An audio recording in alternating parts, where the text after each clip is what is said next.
Hey everybody, welcome back. You are looking at one of my workshop notebooks. This is from a workshop that I took with Nick Wilton in 2021. This is a free workshop that he offers every February, and I've repeated it a number of years. It's totally worthwhile. I highly recommend it. I will include a link to his website with this video. And in this workshop, which runs for 5 days, he talks about his principles. And these are the principles that he believes makes up an important piece of artwork, a satisfying, a valuable, a successful piece of artwork. And these are in order of importance. So first and foremost, he says the artist needs to have a strong design. Then secondly, they need to understand and utilize value to support that design. Then they go into color. So, color gets all the credit, but value does way more work than color. And the other thing that Nick really values or thinks is important in artwork is that it has an element of risk to it. And then he also talks about texture as part of that piece of work or that process, as well as soul. Now, these 6 concepts can be interpreted in a variety of different ways. And the first time I took this workshop in 2021, I was pretty headstrong and I thought that his principles were kind of BS because I loved color and my work was all about color and soul at that point in time. And it really took me until the following year to really understand that value trumps color every single time. And I know I've said, like if the color is right, if the value is right, you can put any color you wish in there. So that would be one instance where value is trumping color. And so when I had that aha moment and I realized that Nick was right, I wiped the egg off my face. And I dug in to really understand value. I feel like, I still feel like I have a really great grasp of color, but I'm very much, a beginning student when it comes to understanding value.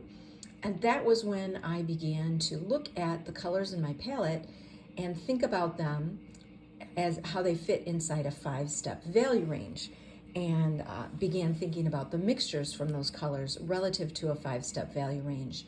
And I worked on that concept in a pretty focused way for quite some time. And then, most recently, I started thinking about design and how the structure of the passages in the work, they help control or steer the viewer's eye to a particular location, that being the focal point, if they're done properly, and that color supports value, supports design. So you've heard me talk a lot about value-centric design. And really what I mean by that is the pathways in the piece. If we're thinking about, let's say, 3 value pathways, since we're going to be looking at some black and white drawings next, 3 value pathways and how they are connected in an interesting way to build a solid, intriguing design that anchors the narrative of the piece. So with this in mind, let's step into or look at some of these drawings and prints that I've been doing, and I'm still not really certain what to call them, but for the purpose of this video, you're going to see the print on the left and you're going to see the plate on the right. And the plate is actually the original drawing adhered to the same substrate that the print was pulled on. But because the print was pulled from this original drawing, the original drawing's been destroyed or manipulated in certain ways during the process of pulling the print and also during the process of gluing it down. And so with these sorts of experiments that I'm doing, I'm working primarily with 2 values when I'm creating that drawing, because a drawing is essentially line work on a piece of paper, and here is a piece of that tissue paper that I've been drawing on. So, it's just line work on this white paper to start out with, and then I pull a print with it, and then I take my original drawing or the plate and I glue it down. So there you have an understanding of the architecture of the process. But essentially what I'm looking at is a way that I can utilize the balance of value, and we're going to talk about our lightest light, our darkest dark, and then this sort of mid-tone, how I'm balancing those to tell a story. Now, in this pair of drawings, the story isn't really that complex. It's a pretty direct sort of image. We have a rabbit, and the rabbit's ears are growing into seed pods. It's not super complex. It isn't very demanding, and it's pretty basic with regards to a value construct, because the values themselves, for the most part, are contained in the image. There's no negative space or very, very little story that happens outside of the subject matter. So for me, I think where I was stuck the most in past years was that because I was using animals as my subject matter, and because I was using identifiable elements of the landscape, I felt like my values had to fall pretty true to how these things actually presented themselves in the world. And in some instances, there was a little interpretation or artistic license that took place when I married the elements together. But for the most part, I was still labeling this, rabbit, rabbit ears, antlers, and moving forward, and not really getting terribly daring or taking a whole lot of risks with the actual work itself, with deviating from the labels or the subject of what it was I was drawing, and getting super creative with the design.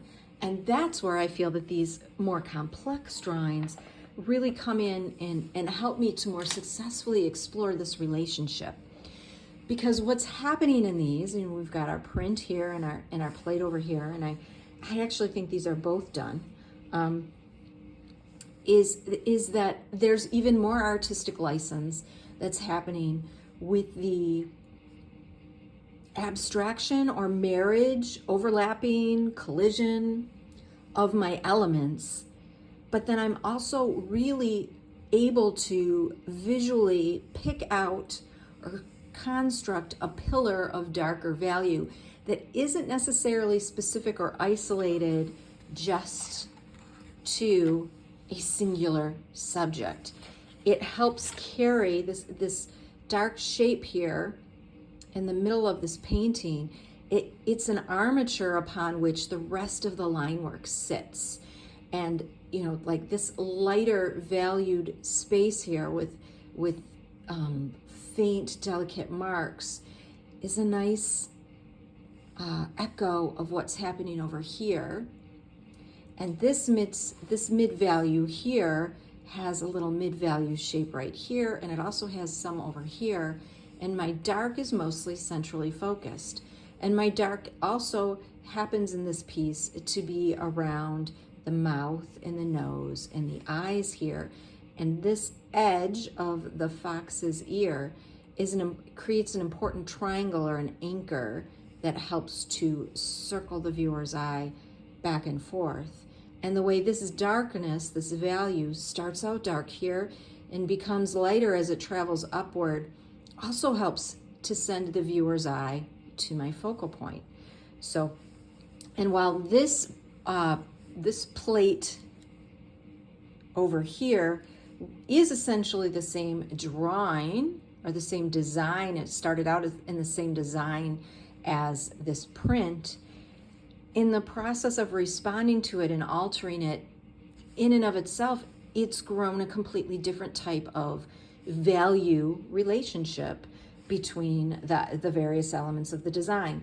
You'll notice over here, I left this branch work here that was coming out of the owl's head, but over here, I pushed it back. And here that stretch of value helps to elongate the design, which is an important aspect of the silhouette shape here on the white paper. But I didn't want it here. It detracted, or it created too strong of an echo between this space and this space over here, which feel very similar in value, although they have different sorts of line work inside of them. So thinking about value-centric design means that I am creating a pathway or connecting my values through the piece to further enhance or amplify the story. And for those of you who were with me last winter when I did the Zoe Frank workshop, you may recall that one of her biggest criticisms of my work was that my value patterns were not connected or unified. I didn't have a pathway that led the viewer's eye into, through, and around the piece. And I logically understood what she was saying, but I wasn't positioned to actively practice that until I think I removed color from the parameters and began just working in black and white. And again, here you will see we've got a value pattern that anchors our design and spreads its tendrils or its fingers up to this centrally weighted area. And in this piece, the whole bear herself feels like she's kind of anchored in a value, and there are passages of darkness that come forward out of that in a really successful way. And this bit of light streaming through the tree shapes or the tree canopy also creates a really nice counterpoint to what's happening over here. So another thing that Nick likes to talk about in his work, and you're going to hear me talk about it a lot too, is the importance of differences and how differences create interest and engagement across the surface. So in this instance, I did not, I made my print, which by nature is inverted, but then I flipped my drawing so that the drawing was, that when I glued it down, it was the same orientation as the print. And this is a really interesting piece to compare and contrast to the prior ones, because my drawing, or my main shape, was one of the blind contour drawings from a real-time experience. And therefore, it has a lot more abstracted, emotional, it has more of an abstracted emotional starting point than something that's really tightly, strictly representational. And the representational aspect is introduced in these pieces through the repetition of the tree patterns. And that actually creates a landscape feel, like this ear feels like it's a leaf, and we could have some cragginess happening, and we have like a snowy hillside or wash here. But again, both of these pieces are driven or more interesting because of the value pathways inside of them. Over here we have these two dark passages that are connected with the series of line work.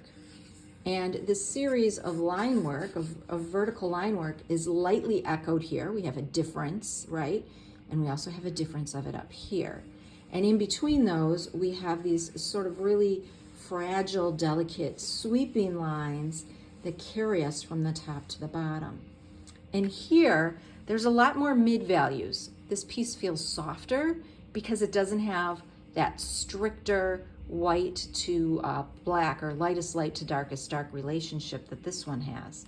There's some softer edges, which really allow these stronger, heavier lines or shapes to pop forward. And there's even almost a lost edge, or a hint of a lost edge here, which we also see here in this lightest light value or shape that is emerging in the middle of the paper. It really anchors that triangle in the fox's face. I'm gonna just show you a couple more of these, and hopefully you're grasping the idea of working in a value-centric way.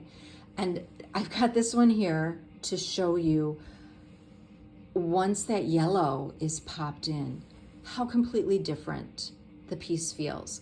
And for me, when I look at these two together, my eye goes here because there's color. Even though from a fascinating or interest level standpoint, this one is far more engaging from a value standpoint, as well as from a differences in line work and engaging shapes. But the color draws me here every single time. So I just think it's really intriguing what my brain is naturally sort of gravitating towards in these processes. And as I awaken my awareness of that, it's helping to guide or steer me in creating some more engaging work. And in this one, I sort of got lost in the complexity of the design when I was creating the plate. And I also was playing with two values on my plate. So I have a gray ink here as well as a black one. When I pulled the print, the gray actually faded quite a bit, but it's still very, very beautiful. And I realized that, you know, in order to adhere to a value-centric design, I needed to connect all of these little isolated dark marks. And so I've begun to do that with a little bit of shading and some gentle value shifts. And I also filled in or solidified this little rabbit down here at the bottom. So by drawing attention to this edge with a value, I'm connecting that value shape and really controlling where the viewer's eye goes.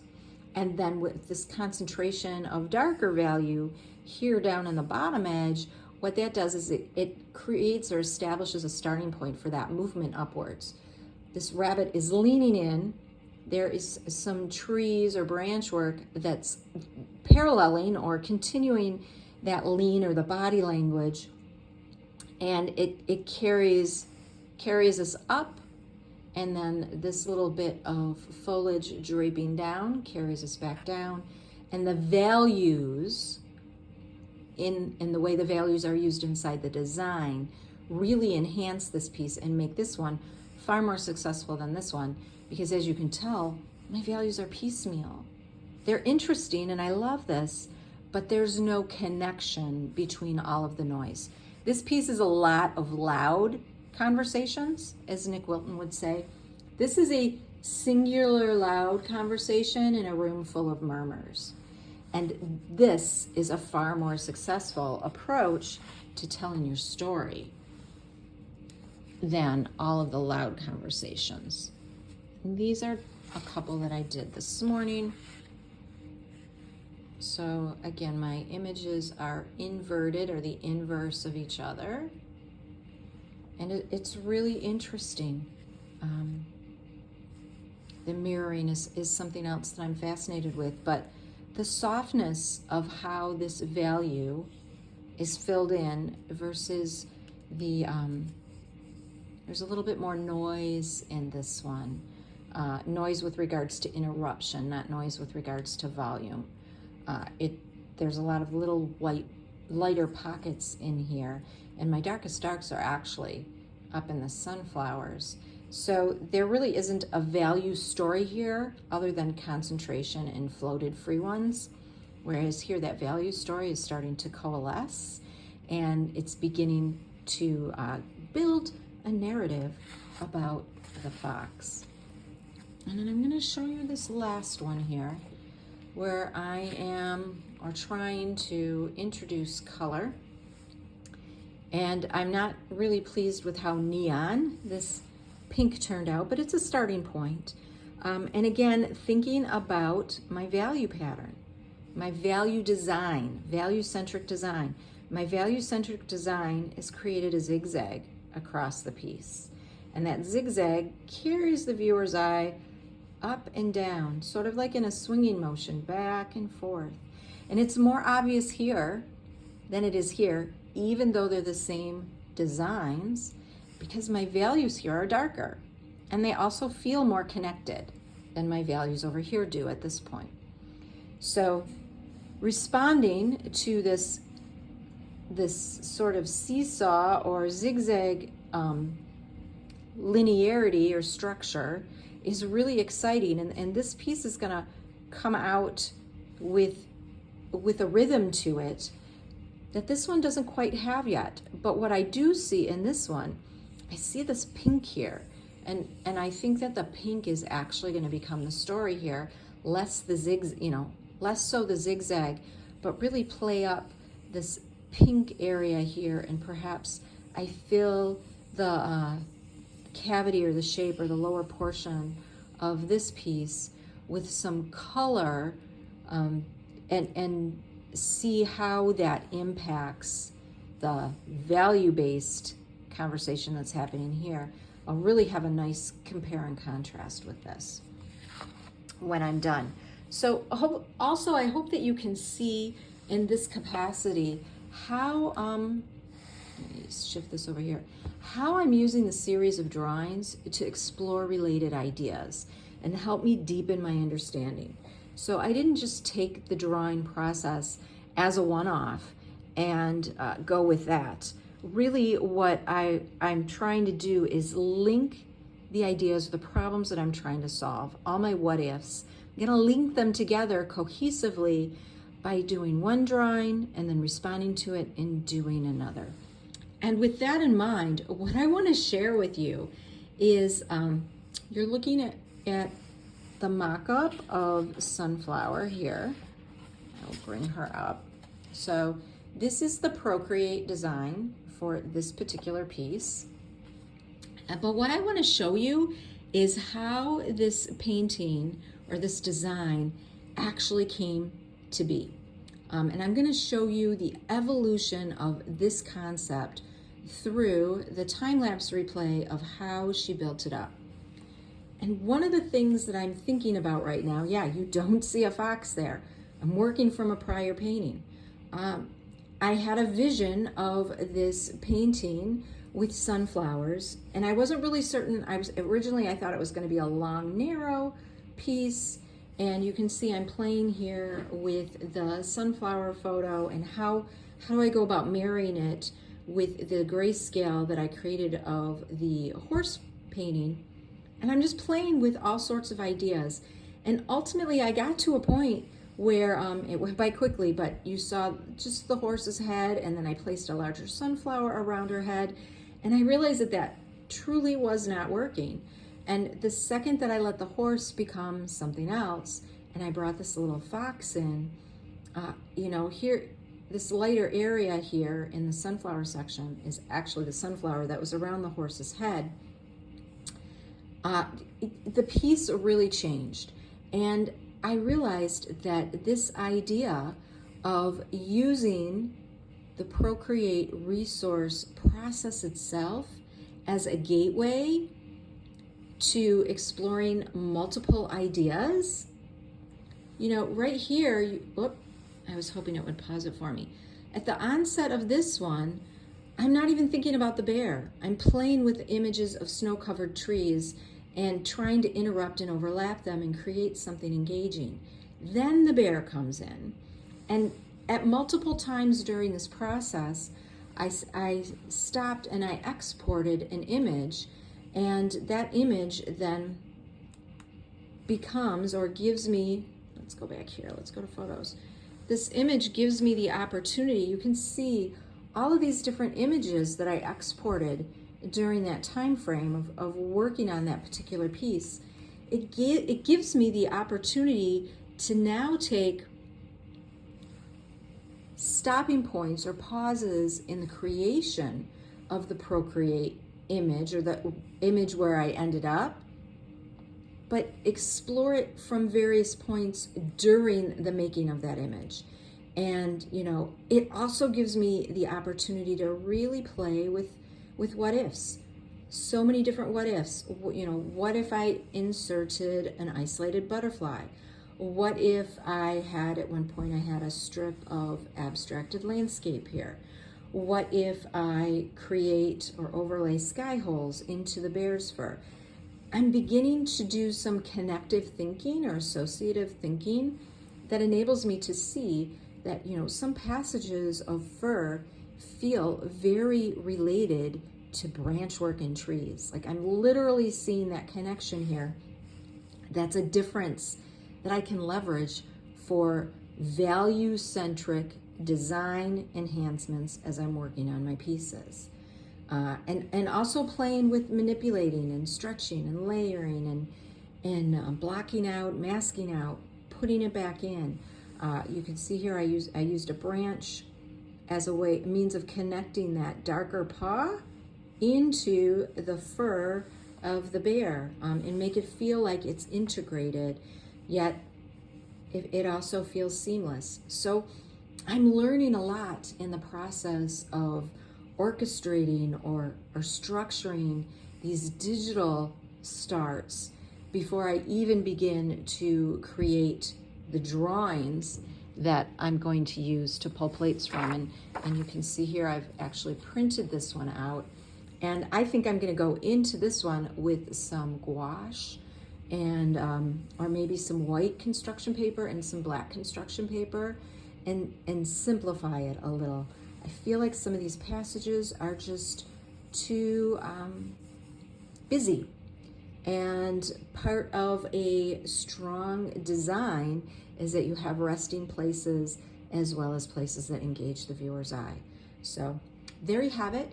This is where I am going with the drawings this week, and I certainly hope that you have found inspiring insight for your own explorations. Thank you so much for being here, and feel free to ask me any questions that might bubble up, okay? Happy making, happy drawing, happy painting, happy art making. Bye.